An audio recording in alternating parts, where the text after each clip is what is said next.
Lorsque Mariana Tavares achète sur un coup de tête un domaine victorien abandonné, elle ne s'attend pas à découvrir un mystère vieux de plusieurs décennies. Une photographie cachée révèle une vérité impossible. Elle n'est peut-être pas qui elle croit être. Alors que les secrets se dévoilent, le danger rôde dans l'ombre. Qui l'a vraiment enlevé? Avant de commencer l'histoire, dites-nous en commentaire d'où dans le monde vous nous regardez aujourd'hui. Le soleil scintillait sur les verres de cristal disposés sur la longue table en acajou. Mariana Tavares observa la scène avec satisfaction. Le déjeuner caritatif se déroulait exactement comme prévu, comme tout le reste dans sa vie. « Mariana, ma chérie, tout est magnifique, comme d'habitude », dit Hélène Matthews, présidente du conseil d'administration de l'hôpital en Offensanditz, faisant un bisou aérien sur les deux joues de Mariana. « Merci. Nous espérons récolter suffisamment de fonds pour la nouvelle aile pour enfants », répondit Mariana avec un sourire entraîné. À 42 ans, Mariana était au sommet de son art. En tant que PDG de Tavares Enterprise, elle avait transformé la modeste entreprise de vêtements de ses parents en un empire national de la vente au détail. Ses cheveux noirs étaient coupés en un carré élégant qui encadrait parfaitement son visage, et son tailleur pantalon bleu marine exsudait confiance et réussite. « Roberto nous rejoindra-t-il aujourd'hui ?» demanda Hélène en jetant un coup d'œil dans la salle. Le sourire de Mariana se resserra légèrement. « Non, je crains que mon mari n'ait eu une réunion de dernière minute à Chicago. Des affaires, vous savez. Ce qu'elle ne dit pas, c'est que les « affaires » de Roberto impliquaient probablement sa jeune assistante. Mariana soupçonnait l'affaire depuis des mois, mais ne l'avait pas encore confrontée. Leur mariage était plus un partenariat qu'une histoire d'amour depuis des années, et elle n'était pas sûre d'avoir l'énergie de se battre pour quelque chose qui était mort depuis longtemps. Plus tard cet après-midi-là, alors que son chauffeur la ramenait à son appartement de luxe surplombant le parc de la ville, Mariana vérifia ses messages. Un email se distinguait des autres. Il provenait de son avocat, Simon Peters. Transfert de propriété terminé. Les clés du domaine de Cedar Grove sont prêtes à être récupérées à votre convenance. Mariana ressentit une vague d'excitation. L'achat de l'ancien manoir d'Oakfield avait été une décision impulsive. Elle traversait la charmante ville à 3 heures de la ville lorsqu'elle a vu le panneau à vendre devant la majestueuse maison victorienne. Quelque chose dans cet endroit l'avait appelée comme une mélodie oubliée soudainement rappelée. « Martin, changement de plan. Emmenez-moi au cabinet d'avocat Peters », ordonna-t-elle à son chauffeur. 1 heure plus tard, elle tenait dans sa paume les lourdes clés anciennes du domaine de Cedar Grove. Les anciens propriétaires étaient assez désireux de vendre, expliqua Simon, embrassant des papiers. Sur son bureau. La propriété est restée vacante pendant près de 5 ans. « Ont-ils dit pourquoi ?» demanda Mariana, curieuse. Simon haussa les épaules. Certains parlent du fait que l'endroit était trop grand pour eux deux seulement après le départ de leurs enfants. Mais honnêtement, ils ont accepté votre première offre si rapidement que je pense qu'ils voulaient simplement s'en débarrasser. Eh bien, leur perte est mon gain, dit Mariana, mais quelque chose dans la rapidité de la vente la gênait. Ce week-end-là, Mariana fit une petite valise et se rendit elle-même à Oakfield. Roberto travaillait à nouveau et elle apprécia la solitude. Les arbres, le long de l'allée sinueuse menant à Cedar Grove, bourgeonnaient d'un vert printanier précoce, et lorsque la maison apparut, Mariana ressentit à nouveau cette étrange attirance. La maison victorienne de 3 étages avec son porche enveloppant et ses moulures ornées ressemblait à quelque chose sorti d'un conte de fées. Alors qu'elle sortait de sa voiture, le vent se leva, faisant bruisser les feuilles au-dessus de sa tête. Pendant un instant, Mariana aurait pu jurer qu'elle entendait le rire d'un enfant porté par la brise. Elle secoua la tête, rejetant cette pensée. La lourde porte d'entrée grinça, et Mariana entra dans le grand hall d'entrée. Didas, particules de poussière dansaient dans les rayons de soleil qui pénétraient à travers les vitraux. Bien qu'elle soit vide, la maison ne semblait pas abandonnée. Elle semblait attendre. « Bonjour » appela Mariana, sa voix résonnant dans l'espace vide. Bien sûr, personne ne répondit, mais le fait de prononcer le mot à haute voix l'avait fait se sentir moins seule. Elle passa l'après-midi à explorer le rez-de-chaussée, prenant des notes sur les réparations nécessaires et les meubles qu'elle achèterait. La cuisine était démodée mais charmante, avec une grande cheminée en pierre et des comptoirs en bois usés. Le lustre en cristal de la salle à manger envoyait des arcs-en-ciel dansant sur le papier peint délavé lorsqu'elle tira les lourds rideaux. Comme le soir approchait, Mariana commanda des plats à emporter au seul restaurant de la ville et mangea sur l'îlot de la cuisine, utilisant des assiettes en papier et des couverts en plastique qu'elle avait apportés avec elle. Elle avait prévu de retourner en ville ce soir-là, mais comme la nuit tombait, elle ne pouvait pas se résoudre à partir. « Une nuit ne fera pas de mal », se dit-elle, déroulant le sac de couchage qu'elle avait emporté au cas où et l'installant dans la chambre principale. La pièce était vide à l'exception d'une banquette intégrée et de moulures de plafond ornées. Alors qu'elle s'installait dans le lit de fortune, un sentiment de paix la submergea. Pour la première fois depuis des mois, la pression constante derrière ses côtes, celle qu'elle avait ignorée, s'atténua. Ici, il n'y avait aucune attente, aucune apparence à maintenir. Cette nuit-là, Mariana rêva de courir dans les couloirs, ses petits pieds tapant sur les planchers en bois. Elle se réveilla en sursaut, le cœur battant, ne reconnaissant pas son environnement, jusqu'à ce qu'elle se souvienne où elle se trouvait. « Juste un rêve », murmura-t-elle, mais le sentiment persista comme un souvenir à moitié oublié. Le lendemain matin, Mariana continua son exploration de la maison. Le deuxième étage contenait 5 chambres, chacune ayant son propre caractère. Une pièce, peinte en rose pâle, présentait des marques en forme de nuages sur le mur où des décorations avaient autrefois été accrochées. Mariana passa ses doigts dessus, se demandant quel enfant y avait autrefois dormi. Au bout du couloir se trouvait une porte étroite qu'elle avait manquée la veille. Elle s'ouvrit pour révéler un escalier raide menant à ce qu'elle supposait être le grenier. Sa curiosité piquée, Mariana monta les escaliers, grimaçant à chaque craquement du vieux bois. Le grenier était un grand espace ouvert avec des fenêtres de toit laissant entrer des rayons de lumière poussiéreuse. De vieux meubles recouverts de draps se dressaient comme des fantômes dans les coins. Des malles et des boîtes étaient empilées contre un mur. « Les anciens propriétaires doivent avoir laissé certaines choses derrière eux », murmura Mariana à haute voix, s'approchant de l'une des malles. À l'intérieur, elle trouva de vieux vêtements, des albums photos et des jouets pour enfants. Elle passa d'une malle à l'autre, fascinée par ces aperçus de vie passée, jusqu'à ce qu'elle arrive à un vieux bureau coincé contre un mur. Le bureau était magnifique, avec du bois incrusté et de petits tiroirs pour les lettres et les papiers. Mariana sortit un tiroir puis un autre, ne trouvant que de la poussière et des toiles d'araignée. Mais lorsqu'elle essaya le dernier tiroir, il coinça. Fronçant les sourcils, elle tira plus fort, et il céda enfin avec un grincement de bois contre le bois. À l'intérieur se trouvait une seule photographie face cachée. Mariana la prit, la retournant avec précaution. L'image en noir et blanc montrait un petit enfant, peut-être âgé de 3 ou 4 ans, debout sur le porche même qu'elle avait traversé la veille.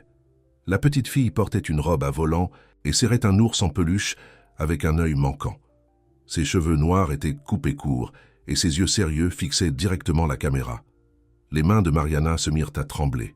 L'ours, elle le reconnaissait, non pas sur la photographie, mais de quelque part au fond de sa mémoire. Et le visage de l'enfant, « C'est moi », murmura-t-elle dans le grenier silencieux. Mais comment est-ce possible? Elle n'était jamais venue dans cette maison auparavant. Elle avait grandi en ville avec ses parents adoptifs, Edward et Margaret Tavares, qui lui avaient dit qu'elle avait été adoptée en bas âge après la mort de ses parents biologiques dans un accident. Pourtant, voici une preuve qui contredisait tout ce qu'elle savait de son passé. Les jambes soudainement faibles, Mariana s'affaissa sur une vieille malle, la photographie tremblant entre ses doigts. À ce moment-là, un bruit en bas la surprit, le bruit distinct de la porte d'entrée qui s'ouvrait et se fermait. Mariana se figea, écoutant attentivement. Des pas résonnaient sur les planchers de bois francs en bas. Quelqu'un était dans la maison. Le cœur battant, Mariana rangea la photographie dans sa poche et rampa vers l'escalier du grenier. Elle n'avait prévenu personne de sa venue ici ce week-end, pas même Roberto. « Bonjour » appela une voix masculine en bas. « Y a-t-il quelqu'un » Mariana hésita, déchirée entre se cacher et confronter l'intrus. Avant qu'elle ne puisse décider, la voix appela à nouveau, plus près cette fois.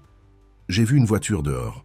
Si vous êtes la nouvelle propriétaire, je vous prie de m'excuser d'être entrée sans vous prévenir. » Prenant une profonde inspiration, Mariana descendit les escaliers. Au bas se tenait un homme plus âgé. peut-être dans la soixantaine, avec des cheveux argentés et des yeux gentils, derrière des lunettes à monture de fil métallique. « Je suis Mariana Tavares », dit-elle, essayant de garder sa voix stable. « Je viens d'acheter cette maison. » Le visage de l'homme pâlit comme s'il avait vu un fantôme. Il se cramponna à la rampe pour s'appuyer. « Tavares » répéta-t-il, sa voix à peine plus qu'un murmure. « Avez-vous dit Tavares ?»« Oui », confirma Mariana, devenant mal à l'aise face à sa réaction. « Et vous êtes ?» L'homme sembla lutter avec lui-même avant de répondre. « Je suis le docteur Samuel Wilson. J'étais le médecin de famille des Blackwood, la famille qui vivait ici il y a des années. »« Les anciens propriétaires ?» demanda Mariana. Le docteur Wilson secoua lentement la tête. « Non, pas les personnes qui vous ont vendu la maison. Les Blackwood ont possédé Cedar Grove pendant des générations, jusqu'à ce que... »« Jusqu'à... Ce que quoi ?» demanda Mariana lorsqu'il s'arrêta. « Jusqu'à la tragédie, dit-il doucement. « Je devrais y aller. Je viens de voir de l'activité dans la maison et je voulais vérifier si tout allait bien. Les vieilles habitudes meurent difficilement dans une petite ville. » Alors qu'il se retournait pour partir, Mariana prit une décision en une fraction de seconde et sortit la photographie de sa poche. « Attendez » appela-t-elle. « Reconnaissez-vous cet enfant ?» Le docteur Wilson prit la photo avec des mains tremblantes. Lorsqu'il leva les yeux, il y avait des larmes dans ses yeux. « Où avez-vous trouvé ça ?» demanda-t-il, la voix brisée. « Dans un bureau à l'étage. »« Qui est-elle » Le docteur rendit la photo à Mariana, son expression étant un mélange de tristesse et d'incrédulité. « C'est Elizabeth Blackwood, » dit-il. « Elle a disparu de cette maison il y a 38 ans. Elle n'a jamais été retrouvée. » Mariana avait l'impression que le sol se penchait sous ses pieds. « C'est impossible, » murmura-t-elle. « Cet enfant, c'est moi. » Le Dr Wilson la fixa pendant un long moment, observant ses traits avec une nouvelle conscience. « Quel âge avez-vous, Madame Tavares ?» demanda-t-il doucement. « 42. » Le docteur hocha lentement la tête. Elisabeth aurait aujourd'hui 42 ans. Un silence lourd s'installa entre eux, rempli de questions et d'implications non formulées. « Je pense, » dit enfin le docteur Wilson, « que nous avons beaucoup de choses à nous dire. » Alors qu'ils se dirigèrent vers la cuisine, l'esprit de Mariana s'emballait. Si ce qu'elle soupçonnait était vrai, si elle était Elizabeth Blackwood, alors tout ce qu'elle savait sur elle-même était un mensonge. Qui l'avait emmenée de cette maison? Pourquoi ses parents adoptifs lui avaient-ils raconté une histoire différente? Et surtout, les vrais Blackwood étaient-ils encore en vie? Savaient-ils que leur fille perdue de vue était rentrée chez elle sans le savoir? Le docteur Wilson s'assit lourdement sur l'îlot central de la cuisine pendant que Mariana préparait un pot de café qu'elle avait apporté de la ville. « J'ai moi-même accouché Elisabeth, » commença-t-il, la voix chargée d'émotion. « Juste à l'étage, dans la chambre bleue. Catherine Blackwood, sa mère, a eu des complications, mais le bébé était sain et fort. »« Que s'est-il passé ?» demanda Mariana, ses mains occupées avec le café pour dissimuler leur tremblement. « Le 15 juillet 1982. Je n'oublierai jamais cette date, » continua le docteur Wilson. « Catherine m'a appelé en état d'hystérie. Elisabeth avait disparu de son lit. La fenêtre de la chambre d'enfant était ouverte. Au début, nous avons pensé que quelqu'un était entré et l'avait emmenée, mais il n'y avait aucun signe d'effraction. La police a enquêté pendant des mois, mais il n'y a jamais eu le moindre indice. » Mariana ferma les yeux, essayant de traiter cette information. « Et mais, je veux dire, les parents d'Elisabeth? James est mort il y a 10 ans. Crise cardiaque. Catherine vit toujours en ville, maintenant à Oakfield Assisted Living. Elle ne s'est jamais vraiment remise de la perte d'Elisabeth.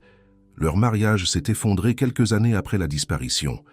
La cafetière bipa et Mariana versa 2 tasses de café avec des mains tremblantes. « J'ai été adoptée, » dit-elle, s'asseyant en face du docteur Wilson. « Mes parents, les personnes qui m'ont élevée, ont dit que mes parents biologiques sont morts dans un accident de voiture quand j'étais bébé. Mais j'ai toujours senti... » Elle chercha ses mots. « Comme s'il manquait quelque chose, comme s'il me manquait des morceaux de moi-même. » Le docteur Wilson étudia attentivement son visage. « Tu lui ressembles à Catherine, les mêmes yeux. » Mariana sortit son téléphone et lui montra une photo de ses parents adoptifs. « Ce sont Edward et Margaret Tavares. Ils m'ont élevé en ville. Ils ont été bons avec moi, aimants. Je n'arrive pas à croire qu'ils aient pu être impliqués dans un enlèvement. » Le docteur secoua la tête. « Je ne sais pas quoi vous dire, mais il y a une personne qui pourrait vous reconnaître immédiatement. Catherine, dit Mariana. Le nom lui semblait étrange. Le nom d'une mère dont elle ne se souvenait pas. Oui, mais je dois vous prévenir. Elle est fragile. Sa santé n'est pas bonne, et son esprit divague parfois. Si vous n'êtes pas celle que nous pensons, il pourrait être cruel de lui donner de faux espoirs. Mariana hocha la tête, comprenant le poids de ce qu'ils envisageaient.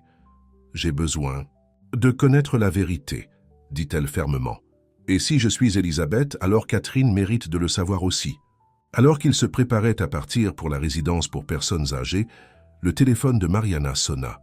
C'était Roberto. « Où es-tu » demanda-t-il sans préambule. « Je suis rentré à la maison et tu n'y es pas. »« Je suis à la nouvelle propriété à Oakfield », répondit Mariana, surprise par son inquiétude. « Je t'ai dit que je pourrais venir la vérifier ce week-end.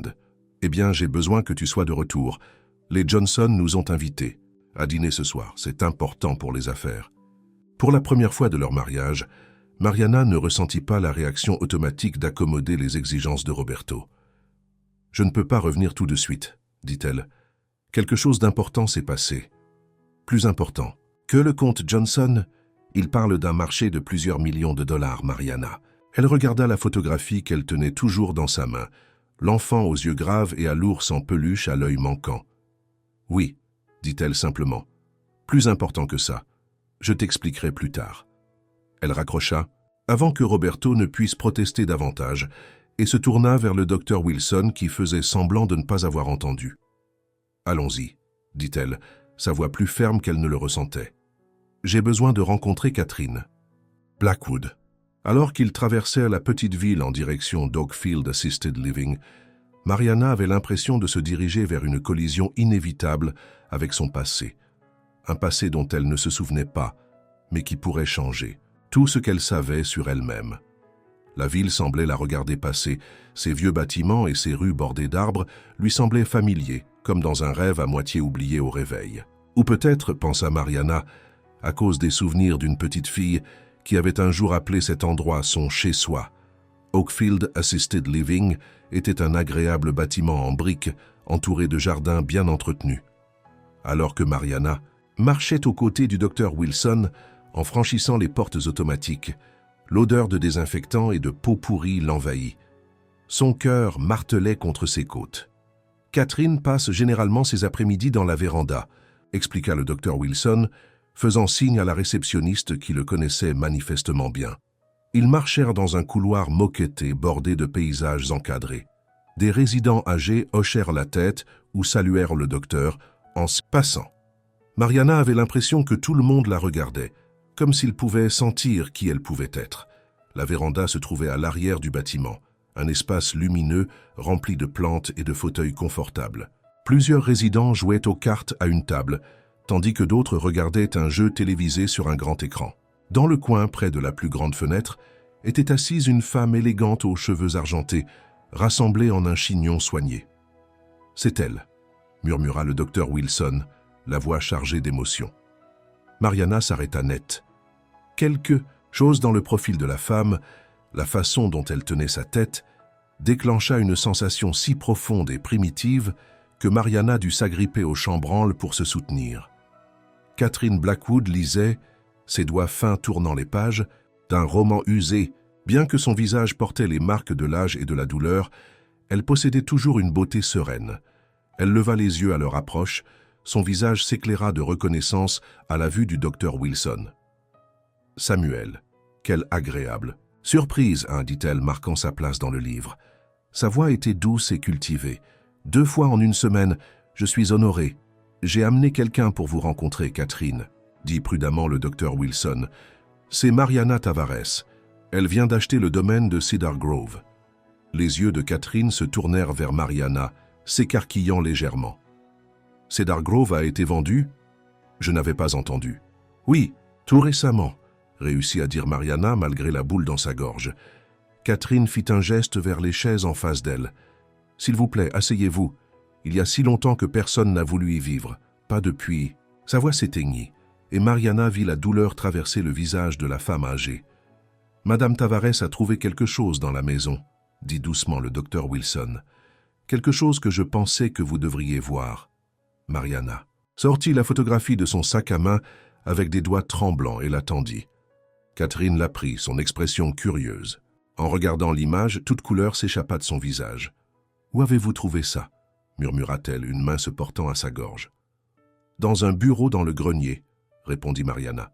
« Je ne savais pas qui c'était jusqu'à ce que le docteur Wilson me parle d'Elisabeth. » Les yeux de Catherine se remplirent de larmes, tandis qu'elle traçait le contour de l'enfant sur la photographie. « Mon bébé, » murmura-t-elle, « ma petite fille. » Puis, lentement, elle leva les yeux vers le visage de Mariana. Les deux femmes se regardèrent, séparées par des décennies d'histoires inconnues, mais liées par quelque chose qu'aucune d'elles ne pouvait encore nommer. « Tu as ses yeux, » dit soudainement Catherine. « Mes yeux. » La pièce sembla tourner autour de Mariana. « J'ai été adoptée, » dit-elle doucement. « On m'a toujours dit que mes parents biologiques sont morts quand j'étais très jeune. » Catherine tendit une main hésitante et toucha la joue de Mariana. « Quand avez-vous dit que vous êtes née ?»« Le 10 mai 1982. » La main de la femme âgée retomba sur ses genoux. « Elisabeth est née le 10 mai 1982. » Un silence lourd s'installa entre elles, rempli de questions non formulées et du poids des possibilités. Ce fut le docteur Wilson qui parla enfin. « Catherine, je sais que c'est bouleversant, mais il pourrait y avoir un moyen de savoir, avec certitude. Un test ADN pourrait... »« Je n'ai pas besoin de test, » interrompit Catherine, sa voix soudainement forte et claire. Elle plongea dans le col de son chemisier et sortit un médaillon d'or sur une délicate chaîne. Avec des doigts qui tremblèrent maintenant d'émotion plutôt que d'âge, elle l'ouvrit pour révéler une minuscule mèche de cheveux noirs. « J'ai porté ma fille avec moi tous les jours pendant 38 ans. » Mariana regarda la petite boucle de cheveux si semblable à la sienne. « Accepteriez-vous » demanda doucement le docteur Wilson à Mariana. « De comparer votre ADN ?» Mariana hocha la tête, incapable de parler à cause de l'émotion qui lui obstruait la gorge. « Je peux l'organiser par l'intermédiaire du laboratoire de l'hôpital, » continua-t-il. Discrètement, bien sûr. Catherine n'avait pas quitté des yeux Mariana. « Qui vous a élevé ?» demanda-t-elle, sa voix à peine audible. « Qui vous a prise ?»« Edward et Margaret Tavares » répondit Mariana. Ils possédaient un magasin de vêtements en ville. C'étaient de bonnes personnes, des parents aimants. Ils m'ont dit que j'avais été adoptée après que mes parents biologiques soient morts dans un accident. Je n'arrive pas à croire qu'ils aient pu voler un enfant. » Catherine ferma brièvement les yeux, comme si elle se ressaisissait. Y avait-il d'autres personnes impliquées? Un homme nommé Victor Tavares, peut-être? Le nom envoya un choc à travers Mariana. Victor était mon oncle, le frère de mon père. Il est mort quand j'avais 12 ans, je le connaissais à peine. Un regard échangé entre Catherine et le docteur Wilson, un regard lourd de sens que Mariana ne pouvait interpréter. « Qu'est-ce qu'il y a ?» demanda-t-elle. « Connaissiez-vous mon oncle ?» Catherine posa soigneusement la photographie sur la table entre elles. « Victor Tavares a été fiancé à ma sœur, Diana, avant que je n'épouse James Blackwood. » Mariana eut l'impression que le sol s'effondrait sous ses pieds. Des liens se formaient, une toile de relations dont elle ignorait l'existence. « Où est Diana maintenant ?» demanda-t-elle. « Elle est morte, » répondit Catherine sèchement. « 6 mois avant. Votre disparition. Accident de voiture. » Les pièces du puzzle commencèrent à s'emboîter dans l'esprit de Mariana. Un puzzle terrible dont sa propre vie était le centre. « Vous pensez que Victor m'a enlevé par vengeance ?» murmura-t-elle. « Parce que Diana est morte. » Les mains de Catherine se tordaient sur ses genoux. Diana a rompu ses fiançailles pour épouser un autre homme, Henry Green. Victor était instable. Il les a tous les deux menacés. À la mort de Diana, il a accusé James et moi, disant que nous avions retourné sa bien-aimée contre lui. « Makito a fait ça, Siwa. » « Mais ça n'a aucun sens, » protesta Mariana. « Pourquoi vous blâmerait-il pour sa mort? Et pourquoi enlever un enfant plutôt que de vous faire du mal directement? Il voulait que nous souffrions, » dit simplement Catherine. « Et nous avons souffert. Chaque jour pendant 38 ans, nous avons souffert. » La cruauté de la situation était presque incompréhensible pour Mariana. Avoir été un pion dans un complot de vengeance tordue, toute sa vie bâtie sur un fondement de tromperie et de haine. « J'ai besoin d'air, » dit-elle brusquement, se levant de sa chaise. Le docteur Wilson se leva à moitié pour la suivre, mais Catherine posa une main retenue sur son bras. « Laissez-la partir, Samuel. Elle a besoin de temps. » Mariana traversa aveuglément l'établissement et sortit dans les jardins. L'air printanier était frais contre son visage brûlant. Elle s'affaissa sur un banc en pierre, sous un cornouiller en fleurs, ses pétales blancs tombant autour d'elle comme de la neige. Son téléphone vibra dans sa poche. Roberto, encore. Elle l'ignora. Tout ce qu'elle avait jamais su sur elle-même ressemblait à un mensonge. Les parents aimants qui l'avaient élevée, savaient-ils? Ont-ils été complices de son enlèvement? Ou ont-ils aussi été victimes de la tromperie de Victor, croyant adopter un enfant orphelin? Et qu'en était-il de Catherine Blackwood? Était-elle vraiment la mère biologique de Mariana? Le lien qu'elle avait ressenti était indéniable. Mais suffisait-il à prouver une relation biologique? Après près d'une heure, le docteur Wilson la trouva toujours assise sous le cornouiller. « Catherine aimerait savoir si vous voulez revenir à l'intérieur, » dit-il doucement. « Elle a quelque chose pour vous. » Mariana hocha la tête, le suivant de retour dans le bâtiment. Son esprit était étrangement calme maintenant, comme si elle avait dépassé le choc pour atteindre un étrange lieu d'acceptation. Catherine. Elle attendait là où elle l'avait laissée, mais maintenant une infirmière se tenait à ses côtés avec une petite trousse médicale. J'ai demandé à l'infirmière Jenkins de prélever des échantillons pour le test ADN, expliqua Catherine. De nous deux, si vous le voulez toujours. Oui, dit Mariana. J'ai besoin de connaître la vérité. La procédure fut rapide, un simple prélèvement buccal pour chacune d'elles. L'infirmière étiqueta soigneusement les échantillons et promit au docteur Wilson qu'elle les livrerait immédiatement au laboratoire de l'hôpital. « Il faudra quelques jours pour obtenir les résultats, » expliqua le docteur Wilson. « J'ai demandé une accélération, mais ces choses prennent du temps. » Après le départ de l'infirmière, Catherine fouilla dans un petit sac à main à côté de sa chaise et en sortit un ours en peluche usé avec un œil manquant. « Je l'ai gardé toutes ces années, » dit-elle, tendant l'animal en peluche à Mariana. « Votre père l'a gagné à une fête foraine quand j'étais enceinte de vous. Vous l'aimiez tellement que vous lui avez arraché un œil. » Mariana prit l'ours des mains tremblantes. Il était exactement comme celui de la photographie, mais le voir en personne déclencha quelque chose de plus profond. Un éclair de « la mémoire ». Être tenu dans des bras forts, le parfum du tabac à pipe, la sensation rugueuse de la fourrure de l'ours contre sa joue. « Barney », murmura-t-elle sans réfléchir. Les yeux de Catherine s'écarquillèrent. « Vous l'appeliez Barney », confirma-t-elle, la voix brisée. Parce que vous ne pouviez pas dire Bernard. C'était le deuxième prénom de votre père. Mariana s'affaissa sur sa chaise, serrant l'ours contre sa poitrine.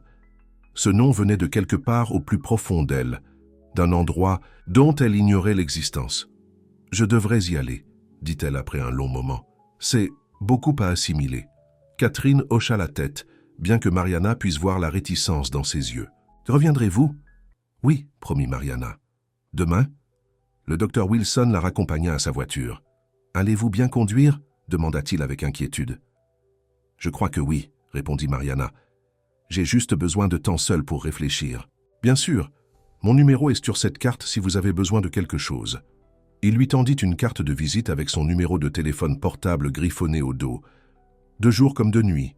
« Merci, » dit Mariana, soudain, submergée de gratitude pour cet inconnu qui était devenu son lien avec un passé dont elle ignorait l'existence.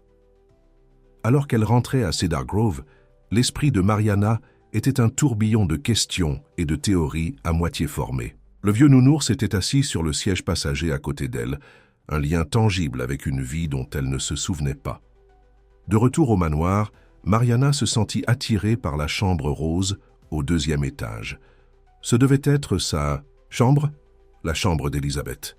Elle se tenait sur le seuil, essayant d'évoquer des souvenirs de l'espace vide.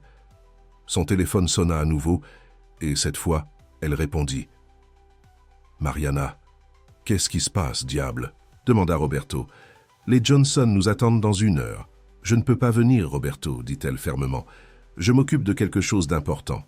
Plus important que notre plus gros client. Qu'est-ce qui pourrait... » « Bien, j'ai peut-être trouvé ma famille biologique, » l'interrompit-elle. La ligne resta silencieuse.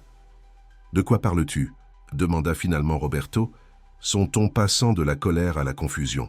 « C'est compliqué. J'ai besoin de quelques jours pour comprendre. Mariana, tu ne comprends rien. Tes parents sont morts quand tu étais bébé. Tu le sais depuis... toujours. Apparemment non, répondit-elle. Je t'expliquerai quand je te verrai, je dois y aller. Elle raccrocha, soudain épuisée par le poids des révélations de la journée. Ses problèmes de mariage semblaient insignifiants maintenant, comparés aux questions concernant sa propre identité. Mariana passa la soirée à fouiller les malles restantes dans le grenier, à la recherche de plus d'indices sur la famille, Blackwood et son propre passé. Elle trouva des albums photos remplis d'images d'une famille heureuse. Catherine et un bel homme qu'elle supposait être James, tenant un bébé, puis un bambin dans divers endroits autour de la maison et du jardin. Sur une photo, la petite Elisabeth était assise sur les épaules de son père, tous deux riant devant l'appareil photo. La joie sur leur visage fit mal au cœur de Mariana pour ce qui avait été volé à tous. Elle dormit mal cette nuit-là, ses rêves remplis de fragments de souvenirs, une boîte à musique jouant un air qu'elle reconnaissait presque, le son du rire d'une femme, l'odeur de biscuits fraîchement sortis du four. Au réveil, Mariana ne savait pas si c'était de véritables souvenirs qui remontaient à la surface ou simplement son esprit essayant de créer des liens avec un passé qu'elle voulait désespérément se rappeler. Le lendemain matin, Mariana fut réveillée par de forts coups à la porte d'entrée. Elle jeta un coup d'œil à son téléphone. Il était à peine 7 heures du matin. Enfilant un peignoir par-dessus son pyjama, elle descendit en hâte. Quand Tessot, elle ouvrit la porte. Roberto se tenait sur le porche, son expression un mélange d'inquiétude et d'irritation. « Que fais-tu ici » demanda Mariana, reculant pour le laisser entrer. « Que fais-je ici ? Ma femme disparaît dans une vieille maison au milieu de nulle part, commence à raconter des bêtises sur le fait de retrouver sa famille biologique, et tu me demandes ce que je fais ici. » Roberto passa une main dans ses cheveux parfaitement coiffés. « Je m'inquiétais pour toi. » Son inquiétude l'aurait peut-être touchée autrefois, mais Mariana vit qu'elle était plus teintée d'agacement face à la perturbation de ses plans que de véritables soucis pour son bien-être. « Je t'ai dit quelque chose d'important s'est présenté, » dit-elle, le conduisant dans la cuisine où elle mit une cafetière. « Alors explique-moi, » demanda Roberto, regardant la cuisine poussiéreuse avec dégoût. « Et pourquoi as-tu acheté cet endroit? Il tombe en ruine. » Mariana prit une profonde inspiration et lui raconta tout, avoir trouvé la photographie, avoir rencontré le docteur Wilson et Catherine, la suspicion qu'elle était Elizabeth Blackwood, enlevée enfant par son oncle Victor. Roberto écouta avec une incrédulité croissante. « C'est fou, dit-il quand elle eut fini. Tu ne peux pas sérieusement croire cette histoire de soap opéra. Ces gens sont probablement des escrocs qui essaient de profiter de toi. Catherine Blackwood est une femme de 75 en vivant dans une maison de retraite, répondit sèchement Mariana. Le docteur Wilson est un médecin respecté dans cette ville. Qu'est-ce qu'il pourrait bien espérer gagner? De l'argent, bien sûr. Tu es riche, Mariana. Les gens diront n'importe quoi pour une part de ça. On fait un test ADN, dit-elle simplement. On saura dans quelques jours. Roberto arpentait la cuisine, ses chaussures chères résonnant sur le plancher en bois usé. Même si le test montre une certaine relation, cela ne signifie pas que cette histoire d'enlèvement est vraie. Tes parents t'ont dit que tu étais adopté. Peut-être que ces Blackwood sont des parents éloignés, ou peut-être que ton adoption n'était pas aussi officielle que tes parents l'ont prétendu. Mariana n'avait pas envisagé cette possibilité. Edward et Margaret pouvaient-ils avoir connu sa famille biologique? L'avaient-ils tenus à l'écart des Blackwood intentionnellement? J'ai besoin de découvrir la vérité, dit-elle fermement, d'une manière ou d'une autre. Roberto soupira, voyant la détermination sur son visage. Bien, fais ce que tu dois faire. Mais ne sois pas surprise si ces gens de petite ville te racontent des histoires. Merci pour ton inquiétude, dit froidement Mariana. Mais je peux gérer ça. Après le départ de Roberto, qui promit de la couvrir auprès du comte Johnson, Mariana prit une douche et s'habilla pour sa visite de retour chez Catherine. Au moment où elle s'apprêtait à partir, son téléphone sonna. C'était le docteur Wilson. « Mariana, il y a du nouveau. Pouvez-vous venir à mon cabinet au lieu de la maison de retraite ?» Quelque chose dans son ton fit se contracter l'estomac de Mariana d'anxiété. « Catherine va bien ?»« Oui, elle va bien. Mais j'ai reçu des informations que je pense que vous devriez entendre en privé. 30 minutes plus tard, Mariana était assise dans le petit cabinet du docteur Wilson, situé au-dessus de la pharmacie de la ville. Les murs étaient tapissés de manuels médicaux et de diplômes encadrés. « Que s'est-il passé ?» demanda-t-elle. Dès qu'il eut fermé la porte, le docteur Wilson s'affaissa sur sa chaise, paraissant soudainement plus âgé que son âge. « Après votre départ d'hier, j'ai mené ma petite enquête. J'ai appelé un vieil ami qui a travaillé avec moi au moment de la disparition d'Elizabeth. » Mariana attendit, à peine respirant. Il m'a rappelé quelque chose que j'avais oublié. L'enquête sur la disparition d'Elizabeth a conduit la police à interroger un couple de la ville qui avait récemment adopté une petite fille. « Mes parents » murmura Mariana. Le docteur Wilson hocha la tête. « Edward et Margaret Tavares, ils ont produit des papiers d'adoption montrant qu'ils vous avaient légalement adopté auprès d'une agence spécialisée, dans les cas où les parents biologiques demandaient l'anonymat complet. » « Donc ils ne savaient pas, dit Mariana, un soulagement la submergeant. Ils n'étaient pas impliqués dans l'enlèvement. La police était satisfaite à l'époque, continua le docteur Wilson. Les papiers semblaient légitimes et les Tavars n'avaient aucun lien avec les Blackwood qu'ils pouvaient retrouver. L'enquête s'est tournée ailleurs. Mais nous pensons maintenant que Victor était derrière tout ça, dit Mariana, assimilant cette nouvelle information. Il a dû utiliser l'agence d'adoption comme couverture. C'est ma suspicion, oui. Et il y a plus. Le docteur Wilson hésita avant de continuer. Je n'ai pas encore dit ça à Catherine, mais mon collègue s'est souvenu que la police a trouvé quelque chose dans l'appartement de Victor lorsqu'ils enquêtaient. Une poupée qui correspondait à la description de celle qu'Elizabeth avait dans son berceau la nuit de sa disparition. Pourquoi n'a-t-il pas été arrêté alors ? Demanda Mariana. La poupée n'était pas assez unique pour constituer une preuve concluante. Et Victor avait un alibi pour la nuit de l'enlèvement. Il était dans un bar en ville, à des 10 kilomètres d'Oakfield. Des dizaines de témoins l'ont placé là jusqu'à près de l'aube. Donc il a eu de l'aide, conclut Mariana. Quelqu'un d'autre m'a prise de mon berceau et m'a amené chez lui. Le docteur Wilson soupira lourdement. C'était la théorie, mais ils n'ont jamais pu le prouver. Et sans plus de preuves, l'affaire a finalement été classée sans suite. Mariana s'adossa à sa chaise, essayant d'absorber toutes ces nouvelles informations. « Avez-vous entendu parler du test ADN » ? Pas encore. Ce devrait être demain ou après-demain. Le docteur Wilson étudia son visage. « Comment vous sentez-vous avec tout ça ?»« Je ne sais pas, » admit Mariana. « C'est comme si je vivais la vie de quelqu'un d'autre soudainement, ou peut-être que j'ai vécu la vie de quelqu'un d'autre tout le temps et que je ne l'ai découvert que maintenant. Catherine a hâte de vous revoir. » dit doucement le docteur Wilson. Elle attendait à la fenêtre toute la matinée. Mariana hocha la tête, ramassant son sac à main. J'irai la voir maintenant. Et docteur Wilson, merci pour tout ce que vous faites. Le docteur sourit tristement. Catherine et James étaient mes amis. J'ai accouché leur fille.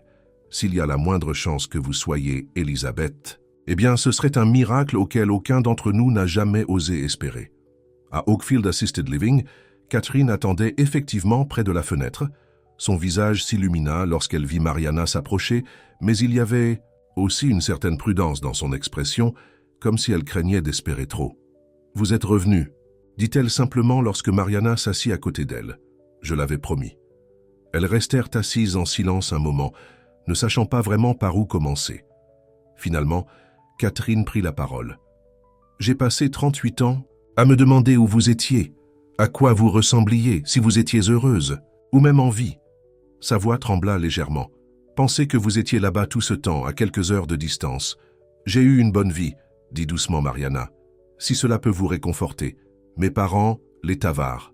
Ils m'aimaient beaucoup. » Catherine hocha la tête, les yeux brillants de larmes non versées. « J'en suis heureuse, au moins, que vous ayez été aimée. » Mariana hésita avant de poser sa question suivante. Le docteur Wilson m'a parlé de l'enquête, de la façon dont la police a interrogé mes parents au sujet de l'adoption.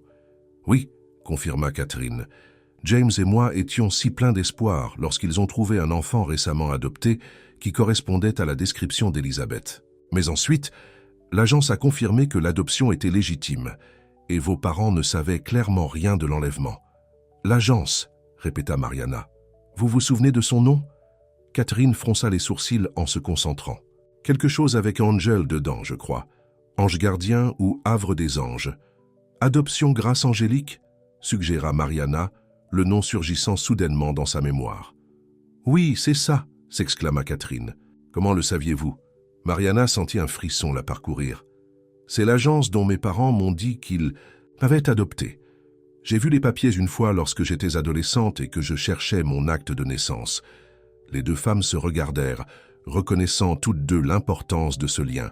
« Nous devons en savoir plus sur cette agence, » dit Mariana avec décision. « Si Victor l'a utilisé pour me placer chez les Tavard, il pourrait y avoir des dossiers, des preuves de ce qui s'est réellement passé. » « Après tout ce temps ?» demanda Catherine avec doute. « Cela vaut la peine d'essayer, » insista Mariana. « Même si l'agence a disparu, il pourrait y avoir des dossiers stockés quelque part. J'ai des ressources, des contacts grâce à mon entreprise. Je peux engager des enquêteurs. » Catherine tendit la main et prit celle de Mariana. Sa peau était douce et parcheminée par l'âge, mais sa prise était étonnamment ferme. « Vous ressemblez tellement à votre père, » dit-elle doucement. « James n'a jamais abandonné non plus. Il a passé des années à vous chercher, suivant chaque piste, aussi petite soit-elle. »« Parlez-moi de lui, » demanda Mariana, avide de connaître cet homme qui pourrait être son père biologique. Alors que Catherine commençait à parler de James Blackwood, son humour doux, son amour des livres, son dévouement à sa famille. Mariana ressentit les premiers véritables élans de connexion à ce passé qui lui avait été caché si longtemps. Dehors, à la fenêtre, les fleurs printanières épanouies dans le jardin d'Oakfield Assisted Living, symbole de renouveau et de renaissance. Et à l'intérieur, deux femmes séparées par des décennies de pertes commençaient le délicat processus de formation d'un lien qui aurait dû être le leur depuis toujours. Mais même pendant qu'elles parlaient, qu'elles partageaient et commençaient à espérer, aucune d'elles ne savait que la révélation de la véritable identité de Mariana déclencherait bientôt des événements qui mettraient leurs deux vies en danger. Car toutes les ombres du passé n'étaient pas encore apparues, et certains secrets étaient plus sombres et plus mortels que l'une ou l'autre ne pouvait l'imaginer. Le soleil du matin filtrait à travers les fenêtres de Cedar Grove, tandis que Mariana arpentait la cuisine, le téléphone collé à l'oreille. Elle était en attente depuis 20 minutes, attendant de parler à quelqu'un au bureau des archives de l'État. « Oui, je suis toujours là », dit-elle lorsqu'une voix répondit enfin. Elle écouta un instant, son expression tombant. « Je comprends. Merci d'avoir vérifié. » Elle raccrocha et s'affaissa sur une chaise à la table de la cuisine. 3 jours s'étaient écoulés depuis sa rencontre avec Catherine, et elle avait passé toutes ses heures de veille à chercher des informations sur les adoptions grâce Angélique. Jusqu'à présent, elle n'avait rencontré que des impasses. L'agence avait fermé il y a 15 ans lorsque le propriétaire a pris sa retraite. Les dossiers auraient dû être transférés à l'État, mais selon l'employé qu'elle venait de contacter, il n'y avait aucun dossier pour une Mariana Tavares ou une Elizabeth Blackwood. Son téléphone sonna et le nom du docteur Wilson apparut à l'écran. Son cœur bondit dans sa gorge. « Allô ?» répondit-elle anxieusement. « Mariana, c'est Sam Wilson, j'ai les résultats des tests. » Elle ferma les yeux, soudainement effrayée d'entendre ce qu'il allait dire. « Et c'est une correspondance, » dit-il, la voix pleine d'émotion. « 99,9% de probabilité que Catherine soit votre mère biologique. Vous êtes Elizabeth Blackwood. » Bien qu'elle s'y attendait, entendre la confirmation fit trembler les jambes de Mariana. Elle s'affaissa par terre, le dos contre les armoires. « De la cuisine. Êtes-vous là ?» demanda le docteur Wilson lorsqu'elle ne répondit pas. « Oui, » réussit-elle à dire. « Je suis juste... C'est beaucoup à assimiler. Je comprends. Je n'ai pas encore dit ça à Catherine. Je pensais que vous pourriez vouloir être là. »« Quand je le ferai ?»« Bien sûr, » acquiesça Mariana. « Je peux être à Oakfield Assisted Living dans 30 minutes. » En traversant la ville en voiture, Mariana avait l'impression de voir tout à travers de nouveaux yeux. Ce n'était pas seulement une ville pittoresque où elle avait acheté une maison sur un coup de tête. C'était l'endroit où elle était née, où elle aurait dû grandir. Ces rues auraient dû lui être familières depuis l'enfance, et non, étranges et nouvelles pour son moi adulte. Lorsqu'elle arriva à la maison de retraite, le docteur Wilson l'attendait dans le hall. Ses yeux étaient rouges, et il l'embrassa brièvement avant de la conduire dans la chambre de Catherine. « Elle passe une bonne journée », assura-t-il à Mariana. « Mais essayez de ne pas la submerger. » Catherine était assise près de la fenêtre. vêtu d'un pull bleu pâle qui faisait ressortir la couleur de ses yeux, des yeux qui ressemblaient tellement à ceux de Mariana. Elle leva les yeux avec impatience à leur entrée. « Vous avez des nouvelles ?» dit-elle simplement, regardant le docteur Wilson, puis Mariana. Le docteur Wilson hocha la tête, s'asseyant à côté d'elle. « Les résultats des tests ADN sont arrivés, Catherine. » La femme âgée tendit la main vers Mariana, la serrant fermement pendant qu'elle attendait. « C'est confirmé. » Continua doucement le docteur Wilson. « Mariana est Elisabeth.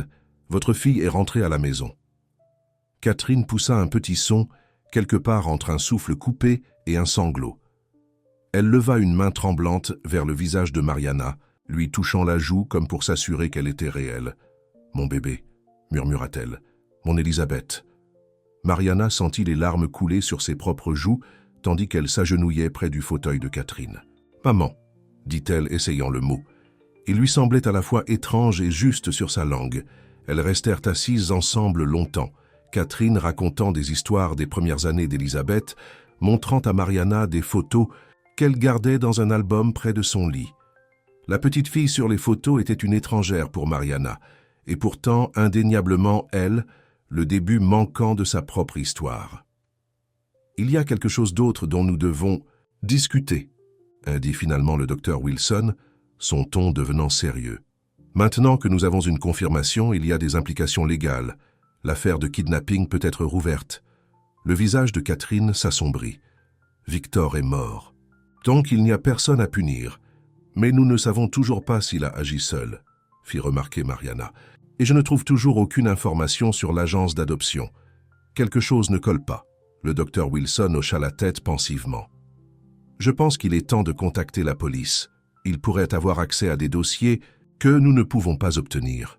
L'idée de rendre cela public envoya une vague d'anxiété à travers Mariana. Et la presse? Si cela sort, ce sera un cirque médiatique. Nous pouvons essayer de le garder discret, lui assura le docteur Wilson. La police d'une petite ville peut être discrète, surtout pour une affaire aussi ancienne. Après quelques discussions, elles convinrent que Mariana se rendrait au commissariat d'Oakfield le lendemain. Catherine semblait fatiguée. Alors, Mariana promit de revenir le matin et la laissa se reposer.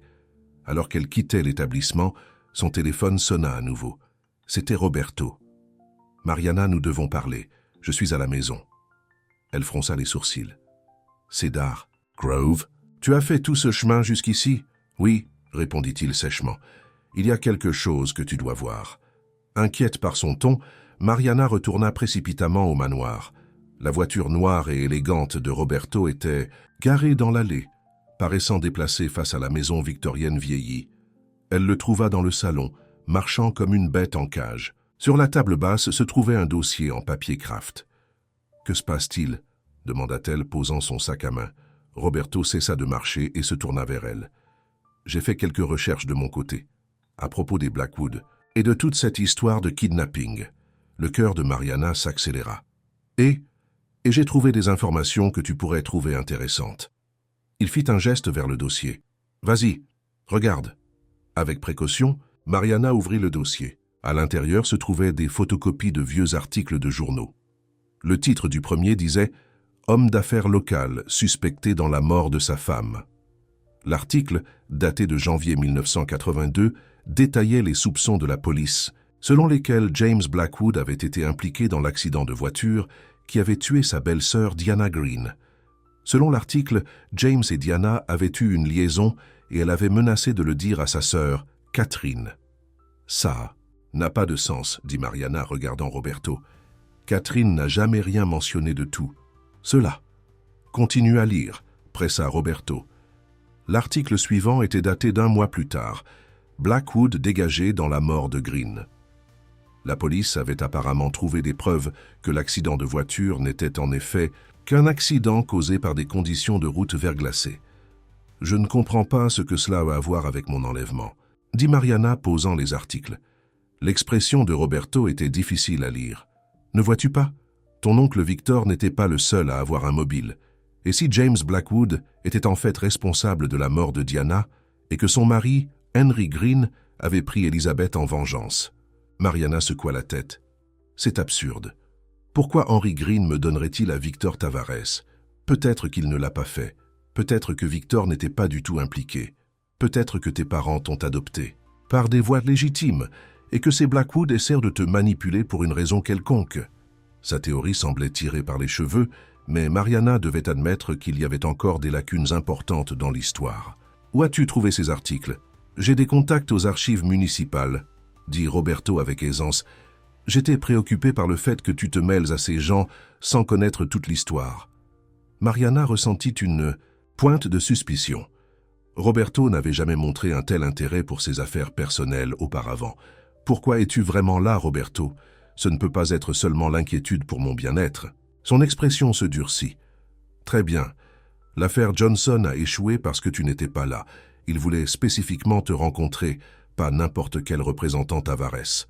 Donc, c'est une affaire de business, dit Mariana, sèchement. N'est-ce pas toujours le cas ? Rétorqua Roberto.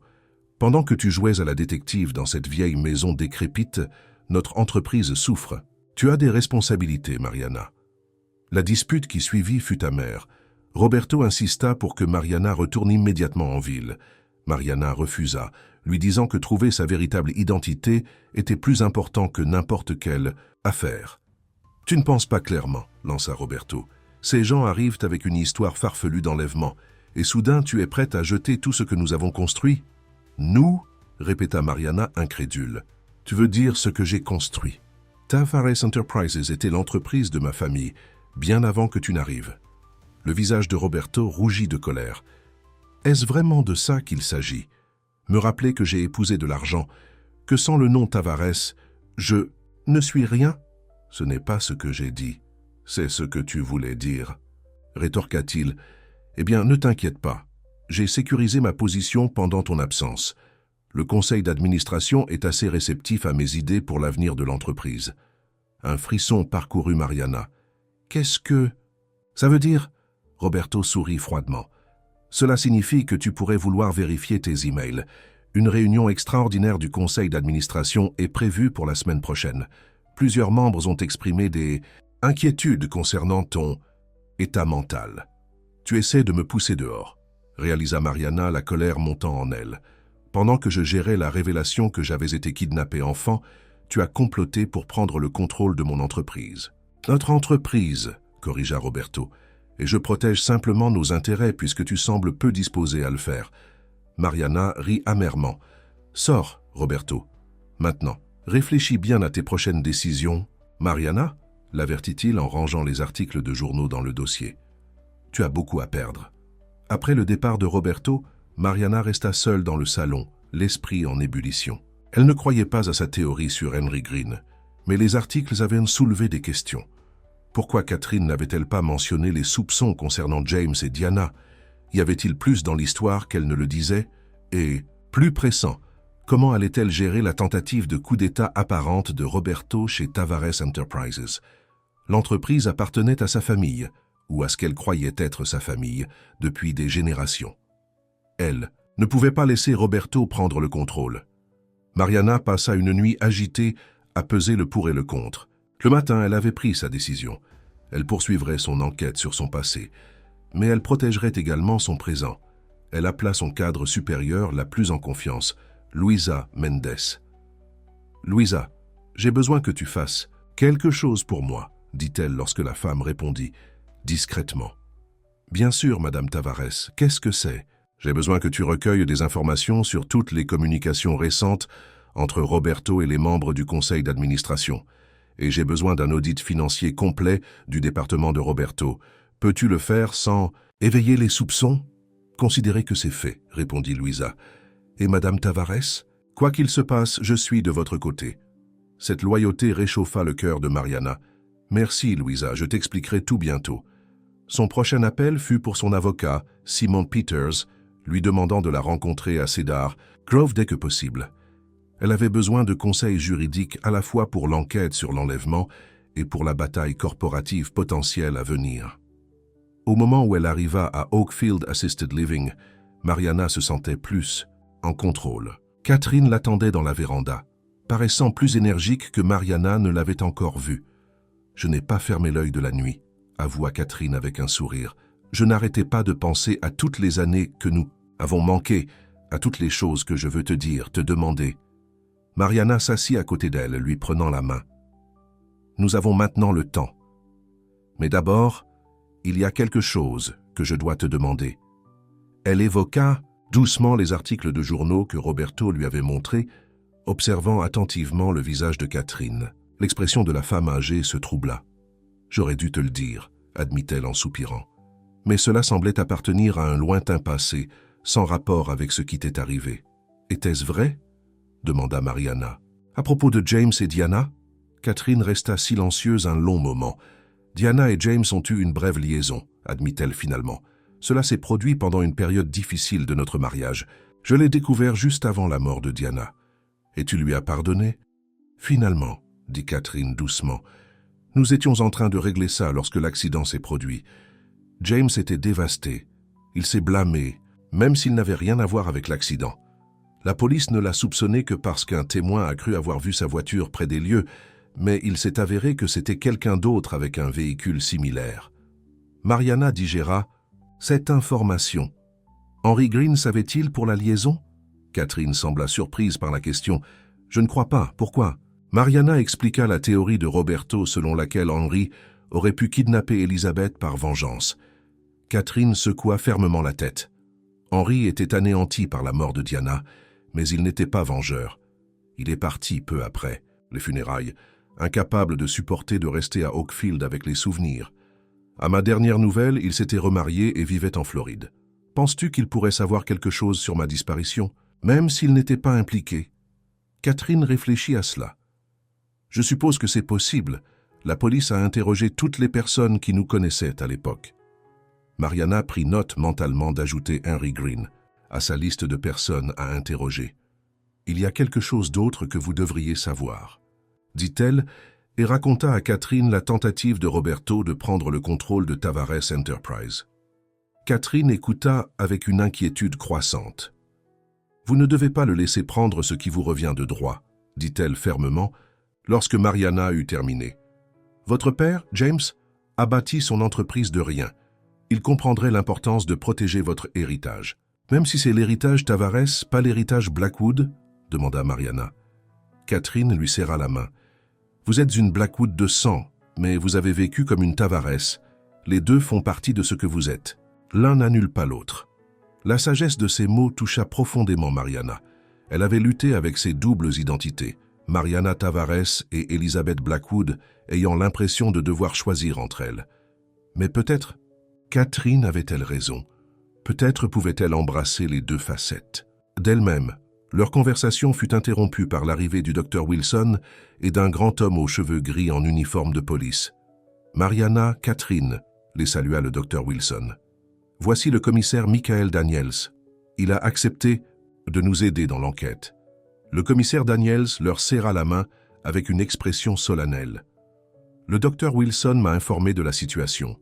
Je n'étais qu'un jeune inspecteur lorsqu'Elizabeth a disparu, mais je me souviens bien de l'affaire. Elle a bouleversé toute la ville. Pouvez-vous rouvrir l'enquête ?» demanda Mariana. Le commissaire hocha la tête. Compte tenu des preuves ADN et des nouvelles informations sur Victor Tavares, oui, mais je dois vous avertir, après tout ce temps, il ne sera pas facile de trouver des preuves concluantes de ce qui s'est passé. Les archives se perdent, les souvenirs s'estompent, les témoins meurent. Je comprends, dit Mariana, mais j'ai besoin de connaître la vérité. Et j'ai besoin de savoir si Victor a eu de l'aide. J'ai déjà récupéré les dossiers originaux de l'affaire, leur dit le commissaire Daniels. Je vais les examiner aujourd'hui, et je vous rencontrerai demain pour discuter des prochaines étapes. Après le départ du commissaire, le docteur Wilson resta pour s'enquérir de l'état de Catherine, qui avait l'air fatiguée après la conversation émotionnelle. Mariana promit de revenir le lendemain et retourna à Cedar Grove, où Simon Peters l'attendait. L'avocat écouta attentivement Mariana expliquer la situation, à la fois sa découverte de sa véritable identité et la tentative apparente de coup d'État de Roberto. En ce qui concerne l'enlèvement, dit Simon lorsqu'elle eut terminé, la prescription ne s'applique pas puisqu'il s'agit d'un crime grave. Si des preuves peuvent être trouvées reliant des individus spécifiques à votre enlèvement, il pourrait toujours être poursuivi. Et qu'en est-il de la société ? Demanda Mariana anxieusement. L'expression de Simon était grave. c'est potentiellement plus compliqué. Si Roberto a travaillé dans l'ombre pour retourner le conseil d'administration contre vous, nous devons contrer cela immédiatement. Je suggère de convoquer vous-même une réunion extraordinaire du conseil avant sa réunion prévue. Sur quelle base? Violation potentielle du devoir fiduciaire, suggéra Simon. Nous pouvons laisser entendre que vous avez découvert des irrégularités dans le département de Roberto qui nécessitent une attention immédiate. Cela devrait nous donner le temps de rassembler les preuves que Louisa est en train de collecter. Mariana hocha la tête, ressentant une vague de détermination. Je le ferai. Et Simon? Je veux également demander le divorce. L'avocat n'eut pas l'air surpris. Je rédigerai les papiers, mais Mariana, préparez-vous. Cela pourrait devenir compliqué. Roberto ne se laissera pas faire sans se battre. Moi non plus, répondit Mariana fermement. Après le départ de Simon avec ses éléments d'action, Mariana erra dans les pièces vides de Cedar Grove, essayant de se connecter aux souvenirs qui pourraient encore être cachés dans ses murs. Elle se retrouva, de nouveau attirée par la chambre rose qui avait autrefois été la sienne. Sur une impulsion, elle commença à nettoyer la pièce, essuyant des décennies de poussière, ouvrant les fenêtres pour laisser entrer l'air frais du printemps.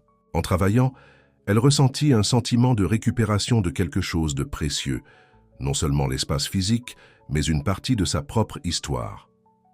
Cette nuit-là, Mariana dormit dans la chambre rose, le vieux nounours à côté de son oreiller. Ses rêves étaient vifs, la voix douce d'une femme chantant une berceuse, le parfum de la lavande, des bras forts la soulevant haut dans les airs alors qu'elle riait avec un plaisir enfantin.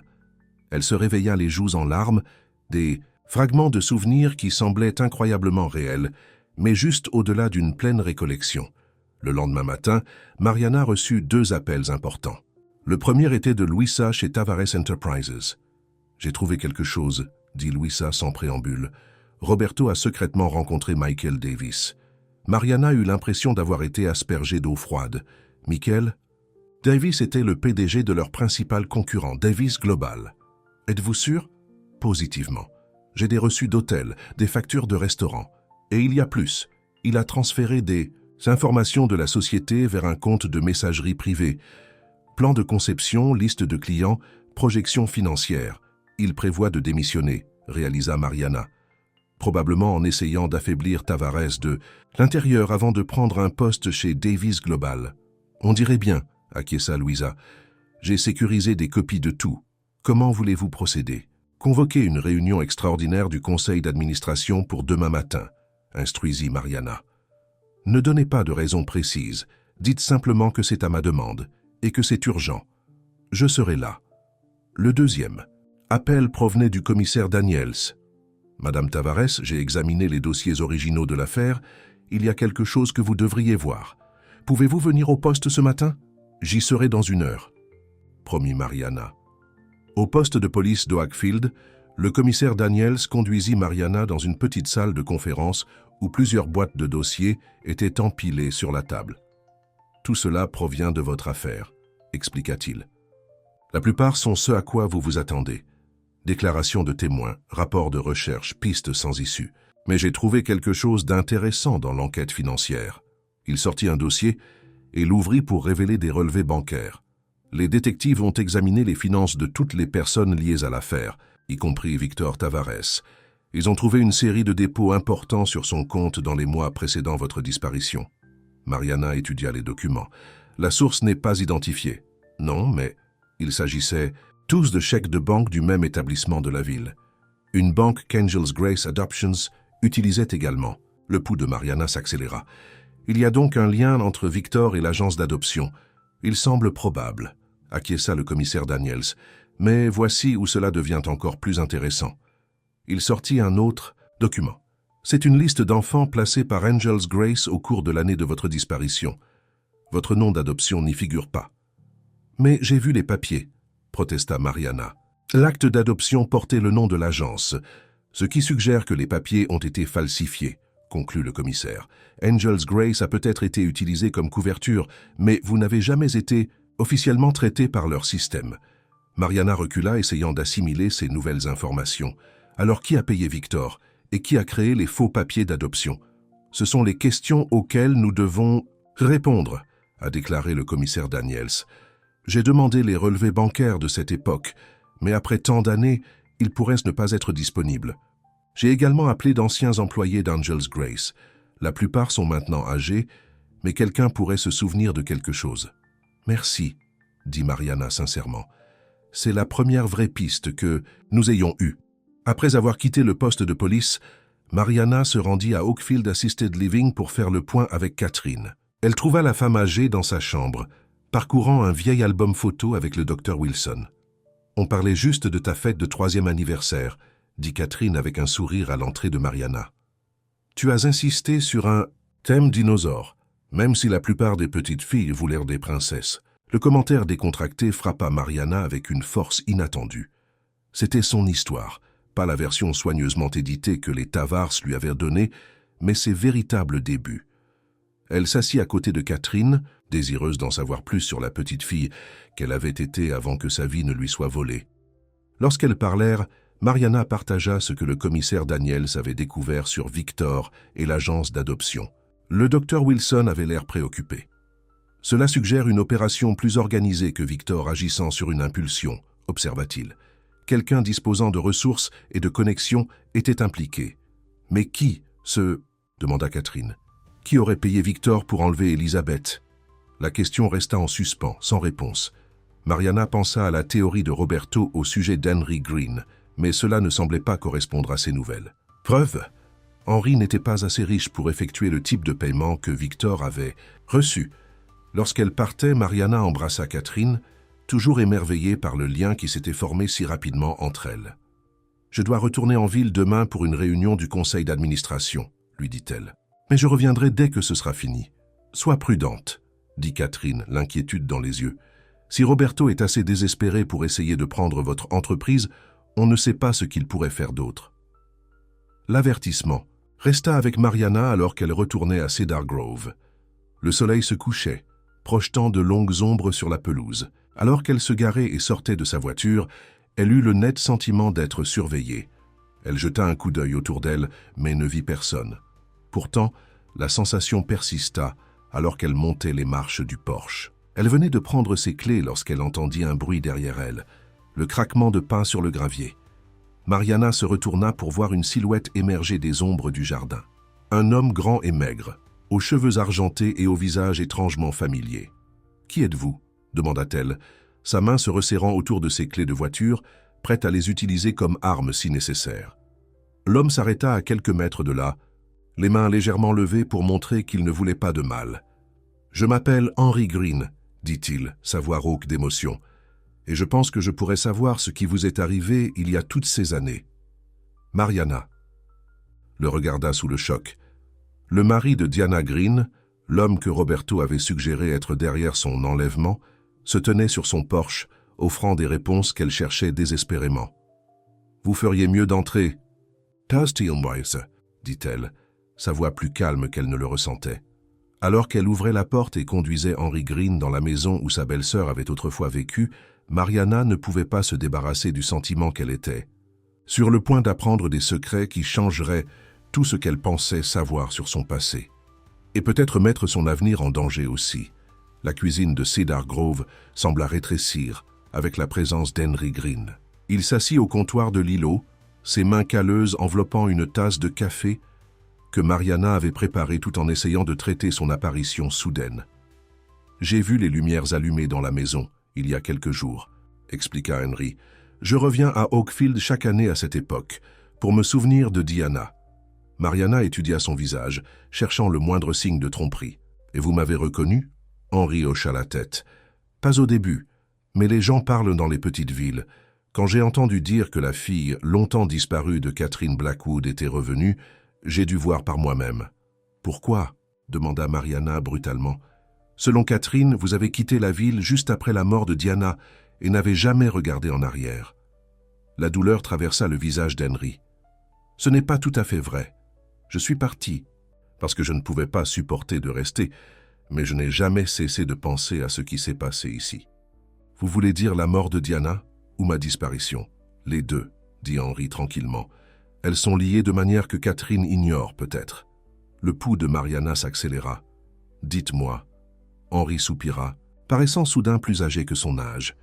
Diana et James avaient une liaison. Catherine vous a probablement dit ça. Mariana hocha la tête. Ce qu'elle ignore peut-être, c'est que Diana y a mis fin parce qu'elle a découvert quelque chose à propos de James. Quelque chose qui l'a terrifiée. « Quoi ?» demanda Mariana se penchant en avant. « Des irrégularités financières chez Blackwood Industries. James blanchissait de l'argent pour des gens très dangereux. Diana a trouvé des documents dans son bureau à domicile et l'a confronté. Cette révélation stupéfia Mariana. « Vous dites que sa mort n'était pas un accident ?» Les yeux d'Henry étaient hantés. « J'ai passé près de 40 ans à essayer de prouver que ce n'était pas le cas. L'enquête de police a été superficielle au mieux. James avait des amis puissants. Et vous pensez que c'est lié à mon enlèvement? Je sais que oui, dit Henry fermement. Une semaine avant sa mort, Diana m'a dit qu'elle allait voir les autorités avec ce qu'elle savait. 3 jours. Plus tard, sa voiture a quitté cette route. Un mois après, Elizabeth Blackwood a disparu de son berceau. Mariana luttait pour assimiler ses implications. Vous suggérez que mon père, James Blackwood, a fait tuer Diana puis a organisé mon enlèvement? Ça n'a aucun sens. Pourquoi aurait-il enlevé sa propre fille? Pas James, corrigea Henry. James était inconsolable après la mort de Diana. Je crois vraiment qu'il l'aimait, malgré tout. Non, je pense que ceux avec qui James travaillait ont pris Elizabeth pour le contrôler, pour assurer son silence. Vous avez des preuves de cela? Demanda Mariana avec scepticisme. Henry fouilla dans la poche de sa veste et sortit une enveloppe jaunie. Diana a envoyé ça à notre chalet d'été avant sa mort. Je ne l'ai pas trouvé avant des mois après la disparition d'Elizabeth. À ce moment-là, la police avait classé les 2 affaires. À l'intérieur de l'enveloppe se trouvaient des photocopies de documents, relevés bancaires, registres de transfert, notes dans une écriture soignée que Mariana supposait être celle de Diana. La plupart des transferts étaient dirigés vers des comptes offshore, expliqua Henry, mais un nom apparaît plusieurs fois comme intermédiaire, Gregory Wells. Le nom ne disait rien à Mariana. Qui est-ce? Il était le directeur d'Angels Grace Adoption de 1975 à 1990. Mariana eut l'impression que le sol s'effondrait sous ses pieds. Le lien entre les activités illégales présumées de James Blackwood et l'agence d'adoption qui avait traité ses papiers semblait trop important pour être une coïncidence. « Si ce que vous dites est vrai, dit-elle lentement, alors Gregory Wells a peut-être aidé à faciliter mon enlèvement et mon placement auprès de la famille Tavares. C'est ma théorie, confirma Henry. Je cherche Wells depuis des décennies, mais il a disparu après la fermeture de l'agence d'adoption. C'est comme s'il n'avait jamais existé. Et comment Victor Tavares s'intègre-t-il dans tout ça? Se demanda Mariana à haute voix. Ça, je ne sais pas, admit Henry. Mais le timing de tout, la mort de Diana, votre disparition, les paiements à Victor, ça ne peut pas être aléatoire. Mariana se leva et fit les 100 pas dans la cuisine, l'esprit bouillonnant. Je dois apporter ces informations au chef Daniels, et je dois parler à Catherine. Elle ne voudra pas l'entendre, avertit Henry. Catherine a passé des décennies à pleurer Elizabeth et à idéaliser James, apprendre qu'il a pu être impliqué, même indirectement, dans ce qui s'est passé. Elle mérite la vérité, dit Mariana fermement. Nous le méritons tous. Après avoir montré la chambre d'amis à Henry, Mariana resta éveillée tard dans la nuit, étudiant les documents qu'il lui avait fournis. Le soleil se levait juste quand elle finit par sombrer dans un sommeil agité. Son téléphone la réveilla quelques heures plus tard. C'était Louisa de Tavares Enterprises. La réunion du conseil d'administration est fixée à 14 heures aujourd'hui, a rapporté Louisa. Tous les membres ont confirmé. Je serai là. Ce a promis Mariana, se souvenant soudainement de la crise d'entreprise qui avait été éclipsée par les révélations d'Henry. Elle s'habilla rapidement et descendit pour trouver Henry déjà réveillé, préparant du café dans la cuisine. « Je dois retourner en ville pour une réunion du conseil d'administration, » lui dit-elle. « Mais j'aimerais que vous rencontriez le chef Daniels pendant mon absence. Pouvez-vous lui faire part de tout cela ?» Henry hocha la tête solennellement. « J'ai attendu des décennies pour trouver quelqu'un qui prendrait cela au sérieux. Je vais tout lui raconter. » Sur le trajet vers la ville, Mariana appela le docteur Wilson et lui demanda d'être avec Catherine à son retour. « J'ai appris certaines choses qui seront difficiles pour elle à entendre, » expliqua-t-elle. « Elle aura besoin de soutien. » Les lignes d'horizon familières de la ville apparurent et Mariana ressentit une étrange déconnexion. Il y a quelques jours à peine, cela avait été sa maison, sa vie. Maintenant, c'était comme un endroit qu'elle visitait plutôt que de retourner. Au siège de Tavares Enterprises, Louisa attendait dans le hall. Roberto a essayé de reporter la réunion, a-t-elle rapporté alors qu'elle montait dans l'ascenseur jusqu'à l'étage de direction. Il prétend être pris de court par l'appel soudain. « Je suis sûr qu'il l'est », dit Mariana, sombrement. La salle du conseil tomba silencieuse à l'entrée de Mariana. Roberto était assis au bout de la table, son expression un mélange de surprise et de colère à peine contenue. « Mariana », la salua-t-il froidement. « Nous ne vous attendions pas. » Clairement, répondit-elle, prenant place à la tête de la table. Merci à tous d'être venus si peu de temps. J'ai convoqué cette réunion, car de sérieuses préoccupations ont été portées à mon attention. Pendant l'heure suivante, Mariana présenta les preuves que Louisa avait rassemblées, les rencontres secrètes de Roberto avec Michael, Davis, le transfert d'informations propriétaires, ses tentatives de saper la position de Mariana au sein du conseil d'administration. En bref, conclut-elle, Roberto Tavares a violé son devoir fiduciaire envers cette société et a activement œuvré à nuire à Tavares Enterprise pour son propre gain. Les membres du conseil échangèrent des regards choqués. Le visage de Roberto était passé de confiant à pâle, alors que Mariana présentait méthodiquement son cas. Ce sont des accusations absurdes, bredouilla-t-il lorsqu'elle eut terminé. J'exige de connaître la source de ces preuves fabriquées. Notre équipe de sécurité numérique a tout vérifié, répondit Mariana calmement. Les transferts de courriels, les réunions, les conversations avec Davis Global, tout est documenté et authentifié. Un des membres les plus âgés du conseil, Jensen Harris, se racla la gorge. Si ces allégations sont vraies, il s'agit d'une très grave violation. Roberto. Elles ne sont pas vraies, insista Roberto, mais ses yeux se baladèrent nerveusement dans la salle. Mariana est instable. Elle est restée dans une vieille maison au milieu de nulle part, faisant des affirmations folles sur avoir été kidnappée enfant. Demandez-lui. Vous-même! Mariana avait anticipé cette attaque. Mes affaires personnelles n'ont aucun rapport avec les preuves qui vous sont présentées. Mais puisque Roberto a soulevé la question, oui, j'ai récemment découvert que j'avais été kidnappé enfant. Le service de police d'Oakfield a rouvert l'enquête et des tests ADN ont confirmé mon identité biologique. Elle fit une pause, regardant Roberto directement dans les yeux. Ce que je trouve intéressant, c'est à quel point Roberto est désespéré de me discréditer maintenant que j'ai découvert sa trahison. Le conseil vota à l'unanimité la suspension de Roberto en attendant une enquête complète. Alors que la sécurité l'escortait hors du bâtiment, il se tourna vers Mariana avec une haine non dissimulée. « Ce n'est pas fini », siffla-t-il. « Tu n'as aucune idée dans quoi tu t'embarques. » La menace envoya un frisson dans le dos de Mariana, mais elle conserva son calme jusqu'à ce que Roberto soit parti.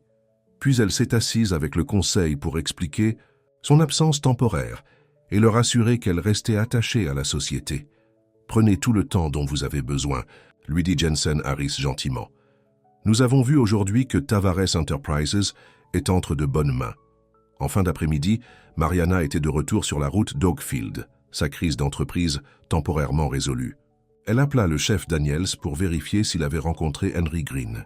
« Nous avons parlé toute la journée », confirma le chef. « Madame Tavares, si même la moitié de ce qu'il m'a dit est vrai, cette affaire est bien plus importante qu'un enlèvement familial. Nous parlons de liens avec le crime organisé, de blanchiment d'argent, peut-être de meurtre. »« Le croyez-vous » demanda Mariana. Il y eut une pause au téléphone. « Je crois qu'il y croit. Les documents qu'il m'a montrés sont convaincants, mais après tant d'années, il est difficile de tout vérifier. Je les envoie au bureau d'État pour analyse. Et Gregory Wells, avez-vous réussi à le trouver ? Pas encore, admit le chef Daniels, mais j'ai lancé des demandes auprès d'autres agences. S'il est toujours en vie, nous le trouverons. Lorsque Mariana arriva à Cedar Grove, la maison était vide. Une note d'Henry expliquait qu'il était toujours au poste de police. Elle profita de l'occasion pour prendre une douche et se changer avant de se rendre à Oakfield Assisted Living pour voir Catherine. L'établissement semblait anormalement calme à son arrivée. Le docteur Wilson l'a rencontrée dans le hall, son expression grave. « Catherine a passé une nuit difficile, dit-il à Mariana. Son problème cardiaque a été exacerbé par le stress et l'excitation des derniers jours. Elle est stable, mais le médecin a ordonné du repos. J'ai besoin de la voir, insista Mariana. Ce que je dois lui dire ne peut pas attendre. Le docteur Wilson semblait préoccupé mais hocha la tête. Essayez simplement de ne pas la contrarier davantage. Catherine était appuyée sur son lit, paraissant fragile contre les oreillers blancs.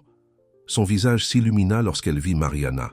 « Elisabeth », dit-elle doucement, utilisant ce nom pour la première fois.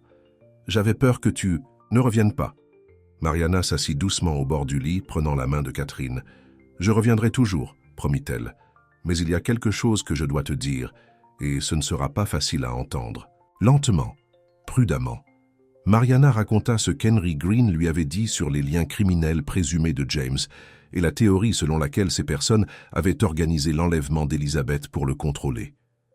Catherine écouta en silence, son visage devenant plus pâle à chaque révélation. Lorsque Mariana eut terminé, la femme âgée ferma les yeux pendant un long moment. « Je me suis toujours demandé, » dit-elle enfin, sa voix à peine plus qu'un murmure. « Vous soupçonniez » demanda Mariana, surprise. Catherine hocha faiblement la tête. « Pas au début, mais des années plus tard, après la mort de James, j'ai trouvé des documents cachés dans son bureau, des relevés de transactions que je n'arrivais pas à expliquer, des noms que je ne reconnaissais. Passe. Lorsque j'ai essayé de poser des questions, j'ai reçu des appels téléphoniques anonymes me demandant d'arrêter. Pourquoi ne l'avez-vous pas dit à la police ? J'avais peur, admit Catherine. Qui que soient ces gens, ils m'avaient déjà tout pris. Je n'avais plus rien à perdre sauf ma vie. Mariana serra doucement sa main. Le chef Daniels enquête maintenant. S'il y a des preuves à trouver, il les trouvera. Faites attention, avertit Catherine, une urgence soudaine dans sa voix. Si ces gens réalisent qui vous... C'est ce que vous savez, je le ferai, l'assura Mariana. Vous devriez vous reposer maintenant. En quittant la chambre de Catherine, Mariana ressentit un malaise croissant. Plus elle découvrait son passé, plus le présent lui semblait dangereux. Dehors, la soirée printanière cédait la place au crépuscule, tandis que Mariana regagnait Cedar Grove en voiture. Perdue dans ses pensées, elle ne remarqua pas la voiture noire qui la suivait à distance discrète. La maison était toujours vide à son arrivée. Elle appela le portable d'Henry, mais il tomba directement sur la messagerie. Un coup de fil au commissariat révéla qu'il était parti depuis des heures. Inquiète, Mariana vérifia toutes les pièces, mais il n'y avait aucune trace de lui. Dans la cuisine, elle trouva sa tasse à café du matin, mais rien d'autre pour indiquer où il pouvait être allé. À la tombée de la nuit, l'inquiétude de Mariana s'accrut. Elle allait appeler le chef Daniels lorsqu'elle entendit une voiture entrer dans l'allée. Un soulagement l'envahit, mais il fut de courte durée. Par la fenêtre, elle vit non pas la voiture de location d'Henry, mais une élégante berline noire, la voiture de Roberto. Son premier réflexe fut d'appeler la police, mais avant qu'elle ne puisse attraper son téléphone, la porte d'entrée s'ouvrit. Roberto avait une clé. Elle avait oublié de faire changer les serrures après l'achat de la maison. « Mariana » appela sa voix depuis le hall d'entrée. « Nous devons parler. » Elle se raidit et alla à sa rencontre. Roberto se tenait dans le hall d'entrée, d'une étrange sérénité pour quelqu'un qui venait d'être publiquement déshonoré et destitué de ses fonctions. « Comment m'avez-vous trouvé » demanda-t-elle, gardant ses distances. « J'avais un traceur sur votre voiture depuis des mois, » répondit-il d'un haussement d'épaules. « Une assurance au cas où vous décideriez de faire exactement ce que vous avez fait aujourd'hui. » L'aveu désinvolte de sa surveillance fit monter la colère en Mariana. « Vous devez partir maintenant, pas avant qu'on ait parlé. » Roberto fit un pas vers elle. « Vous avez fait une grave erreur, Mariana, mais il est encore temps de la réparer. La seule erreur que j'ai faite, c'est de vous faire confiance, » répondit-elle froidement. Roberto soupira comme déçu par sa réponse. « Je ne parle pas de l'entreprise, je parle de cette ridicule enquête sur l'enlèvement. » Mariana le fixa, une nouvelle suspicion se formant. « Comment savez-vous cela ?»« Je sais beaucoup de choses, » dit Roberto tranquillement, « y compris le fait que certaines personnes sont très préoccupées par votre soudain intérêt pour le passé. »« Quelle personne ?» demanda Mariana, le cœur battant. « Que savez-vous à ce sujet ?» Roberto parcourut le hall d'entrée, passant sa main sur le buffet antique. « Disons simplement que j'ai des relations qui vont au-delà des affaires. Des relations qui ont été très utiles à votre père adoptif, Edouard Tavares, et à son frère Victor avant lui. Les pièces s'emboîtèrent soudainement dans l'esprit de Mariana. Vous êtes lié aux mêmes personnes avec qui James Blackwood travaillait, ceux qui ont organisé mon enlèvement. Le sourire de Roberto était glacial. Très bien. Bien que « organiser » soit peut-être un terme trop formel, « faciliter » serait peut-être mieux. Pourquoi? Demanda Mariana, luttant pour comprendre l'ampleur de la conspiration. Pourquoi m'enlever à ma famille? Levier, dit simplement Roberto. James Blackwood devenait un problème. Prendre sa fille assurait sa coopération. Et à sa mort, l'organisation avait besoin de quelqu'un pour le remplacer dans certains arrangements financiers. Edward Tavares était le candidat idéal. L'horreur envahit Mariana lorsqu'elle réalisa les implications. Mon père adoptif faisait partie de cela? Il savait qui j'étais vraiment. Roberto haussa les épaules. Edward savait seulement que vous étiez arrivé par des canaux spéciaux et que poser des questions était dangereux. Au moment où je vous ai épousé, il était déjà mourant. Il m'a averti de vous tenir éloigné d'Oakfield, de tout ce qui pourrait vous amener à remettre en question votre passé. Et c'est pourquoi vous avez essayé de m'empêcher de venir ici, réalisa Mariana. Pourquoi vous avez été si désespéré de me ramener en ville? Mes employeurs ont été très clairs sur les conséquences si votre véritable identité devenait publique, admit Roberto. J'ai échoué à cet égard, ce qui nous met tous les deux dans une position difficile. La peur se noua dans l'estomac de Mariana, mais elle se força à rester extérieurement calme. Où est Henry Green? L'expression de Roberto s'assombrit. Ce vieux fou fouine depuis des décennies. Il aurait dû apprendre la leçon, après l'accident de Diana. Ce n'était pas un accident, dit Mariana, la terrible vérité lui apparaissant. Et la crise cardiaque de mon père non plus, n'est-ce pas? Les problèmes cardiaques sont héréditaires, remarqua Roberto avec désinvolture. Votre mère devrait faire attention. Le stress peut être si dangereux à son âge. La menace contre Catherine déclencha chez Mariana une vague de rage protectrice. Si quelque chose lui arrive. Cela dépend entièrement de vous, interrompit Roberto. Mes employeurs sont prêts à laisser le passé rester. Enterré si vous acceptez certaines conditions. Quelles conditions? Demanda Mariana, gagnant du temps en se dirigeant vers le salon où son sac à main et son téléphone étaient posés sur la table basse. Abandonnez l'enquête, dit Roberto. Dites au chef Daniels que vous avez changé d'avis. Retournez en ville. Rétablissez-moi chez Tavares Enterprises et continuez les arrangements financiers que votre père adoptif a établis. Blanchiment d'argent, dit Mariana sèchement. C'est de ça qu'il s'agit. Roberto étendit les mains.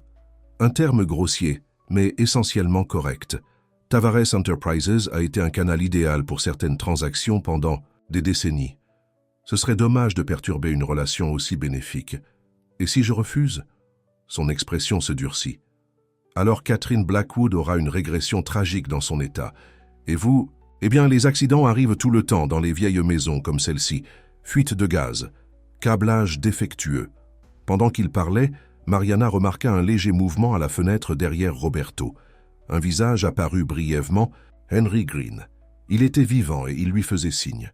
« J'ai besoin de temps pour réfléchir, dit-elle, essayant de maintenir l'attention de Roberto sur elle. « Il n'y a pas de temps, coupa Roberto, son calme finissant par se fissurer. Vous avez déjà causé trop de problèmes. Une décision doit être prise ce soir. » Le bruit des sirènes au loin fit se tourner Roberto vers la fenêtre. Dans cet instant de distraction, Mariana se jeta sur son sac à main et le petit flacon de spray au poivre qu'il contenait. Roberto fut plus rapide. Il lui saisit le bras, le lui tordant douloureusement dans le dos. C'était une erreur, siffla-t-il à son oreille. La porte d'entrée s'ouvrit en fracas et le chef Daniels entra son arme au poing. « Police! Lâchez-la, Tavares !» Roberto tira Mariana devant lui comme un bouclier. « Reculez !» avertissait-il. « Ou elle se fera mal. »« C'est fini, Roberto !» dit Mariana, luttant contre son emprise. « Henry a tout entendu. Il a enregistré vos aveux. » Le doute brilla dans les yeux de Roberto. Son emprise se relâcha légèrement, donnant à Mariana l'ouverture dont elle avait besoin. Elle lui écrasa fortement le coup de pied et se dégagea, tandis qu'il hurlait de douleur. Le chef Daniels intervint rapidement, forçant Roberto à terre et le menottant. « Roberto Tavares, vous êtes arrêté pour agression, violation de domicile et complot en vue d'enlèvement. » Alors que les policiers emmenèrent Roberto, Henry entra dans la maison, secoué mais déterminé. Il tenait dans sa main un petit appareil d'enregistrement. « Je suis retourné à la maison et j'ai vu sa voiture », expliqua-t-il. « Quelque chose n'allait pas, alors je suis resté caché et j'ai appelé la police. Puis je vous ai entendu menacer par la fenêtre. » Mariana le serra dans ses bras impulsivement. « Merci. Vous m'avez probablement sauvé la vie. » Le chef Daniels revint, l'expression grave. « Nous aurons besoin de déclarations officielles de vous deux. Et Madame Tavares, j'ai posté un agent à Oakfield Assisted Living pour assurer la sécurité de votre mère. » « Et les personnes pour qui Roberto travaille ?» demanda Mariana avec inquiétude. Il a dit qu'il s'agissait d'une grande organisation. « Sur la base de votre conversation, que nous avons maintenant enregistrée, nous pouvons demander l'aide des autorités fédérales, l'assura le chef. Cette affaire vient de prendre une ampleur bien supérieure à celle d'un simple enlèvement dans une petite ville. Les quelques semaines qui suivirent passèrent dans un tourbillon d'interrogatoires de police, de consultations juridiques et d'attention médiatique, alors que l'histoire de la véritable identité de Mariana devenait publique. Le FBI reprit l'enquête sur l'opération de blanchiment d'argent qui avait duré des décennies et fait de nombreuses victimes. Gregory Wells, l'ancien directeur d'Angels Grace Adoptions, fut retrouvé vivant sous un faux nom en Arizona. Confronté à des accusations fédérales, il accepta de coopérer, confirmant que Victor Tavares avait été payé pour organiser l'enlèvement d'Elizabeth Blackwood comme moyen de pression contre James. La santé de Catherine s'améliora suffisamment pour qu'elle puisse emménager à Cedar Grove avec Mariana, qui avait décidé de faire du manoir sa résidence permanente. Ensemble, elles commencèrent à apprendre à se connaître, non seulement en tant que mère et fille, mais en tant que femmes qu'elles étaient devenues à travers des expériences de vie très différentes. Mariana quitta son poste de PDG de Tavares Enterprises, mais resta au conseil d'administration, utilisant son influence pour s'assurer que l'entreprise était débarrassée de toute connexion criminelle. La révélation que l'entreprise avait participé à une opération de blanchiment d'argent avait envoyé des ondes de choc dans le monde des affaires, mais sous une nouvelle direction, elle commença à se redresser. Un après-midi ensoleillé, 6 mois après que Mariana eut découvert la photographie dans le grenier, elle et Catherine étaient assises sur la balançoire du porche de Cedar Grove, regardant les jardins qui étaient maintenant restaurés à leur ancienne gloire. « J'ai trouvé quelque chose que je veux vous montrer », dit Catherine, tendant à Mariana une petite boîte en velours. À l'intérieur se trouvait un délicat médaillon en or, similaire à celui que portait Catherine, mais plus petit. Lorsque Mariana l'ouvrit, elle trouva une minuscule photographie de famille. James, Catherine et la petite Elizabeth souriant ensemble. « Votre père l'a fait faire pour votre 4e anniversaire », expliqua Catherine, la voix douce de souvenir. « Mais vous avez disparu avant qu'il puisse vous la donner. » Les larmes remplirent les yeux de Mariana alors qu'elle accrochait le médaillon autour de son cou. « Merci, murmura-t-elle. « Êtes-vous heureuse ?» demanda soudainement Catherine. « De votre décision de rester à Oakfield, de laisser votre vie en ville derrière vous ?» Mariana réfléchit à la question. Les derniers mois avaient été difficiles. Reconstruire son identité, témoigner contre Roberto et les autres impliqués dans l'organisation criminelle, recommencer dans une ville qui ne la connaissait que comme l'enfant Blackwood enlevé. « Je trouve mon chemin », répondit-elle honnêtement. « Je ne suis plus seulement Mariana Tavares, mais je ne suis pas non plus entièrement Elizabeth Blackwood. Je crée quelque chose de nouveau à partir des deux. » Catherine hocha la tête avec compréhension. « Votre père disait que la vie est comme les rénovations qu'il faisait toujours dans cette maison. On garde les fondations et les meilleurs éléments anciens, mais on n'a pas peur de démolir les murs qui ne nous servent plus. »« J'aime ça, » dit Mariana, souriant. De l'intérieur de la maison, on entendit la sonnette. Henry Green avait pris l'habitude de rendre visite régulièrement, sa quête de justice de plusieurs décennies enfin accomplie. Lui et Catherine avaient développé une amitié basée sur leur histoire commune et leur perte mutuelle, guérissant de vieilles blessures qui avaient trop longtemps suppuré. Alors que Mariana se levait pour ouvrir la porte, elle regarda la femme qui avait attendu 38 ans le retour de sa fille. Les ombres du passé n'avaient pas été entièrement bannies, peut-être ne le seraient-elles jamais, mais elles n'assombrissaient plus le présent ni ne menaçaient l'avenir. En trouvant sa véritable identité, Mariana avait découvert quelque chose de plus précieux, la liberté de se définir à ses propres termes, façonnée à la fois par la famille qu'elle avait perdue et celle qu'elle avait retrouvée. Le voyage avait commencé par une photographie cachée dans un tiroir de grenier, un instant figé d'une enfance volée.